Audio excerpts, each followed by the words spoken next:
আসসালামু আলাইকুম। আশা করি সবাই ভালো আছেন। তো আজকে সবার উদ্দেশ্যে একটা কথা বলি যে আমরা সবাই ইউটিউব, ফেসবুকে এত কি করি যে ইউটিউব, ফেসবুক খুললে দেখা যায় প্রচুর মানুষ সবাই কিছু না কিছু ভিডিও বানাইতেছে। তো এরকম ভিডিও বানানোর কারণ কি?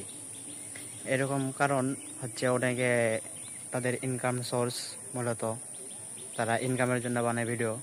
অনেকে আবার তাদের শখের বশে বানায়। অনেকে পেশা হিসাবে বেছে নেয়, অনেকে আবার শখ হিসাবে বেছে নেয়। তো আমরা মূলত আমি মানুষের কথা বাদ দিয়ে আমি মূলত শখের বসে ভিডিও বানাইতেছি আপাতত। ক্যামেরার সামনে আসতে লজ্জা লাগে, তবুও শখ হিসাবে ভিডিও বানাইতেছি।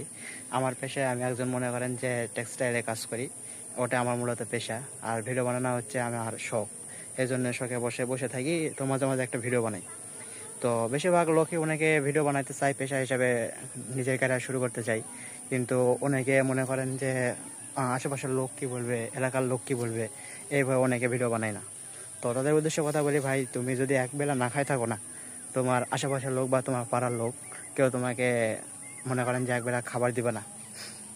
উল্টে সমালোচনা করবে যে এই সমস্যার কারণে ওই সমস্যার কারণে ভাত খায়নি, না খায় আছে। কিন্তু তোমার যে পকেটে একবেলা খাবারের জন্য যে টাকাটা লাগে, সেই টাকাটা তোমার পকেটে নাই, সেটা তারা বুঝবে না। এলাকার লোক বা আশেপাশের লোক সবসময় উল্টা চিন্তাভাবনায় বেশি থাকে, কারো ভালো থেকেও চায় না।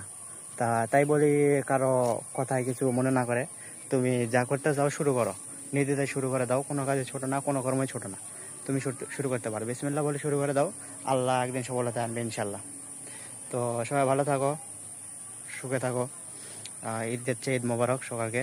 আমার জন্য দোয়া করো এবং পারো যদি সাপোর্ট দিও, লাইক কমেন্ট করে জানাও তোমাদের মতামত।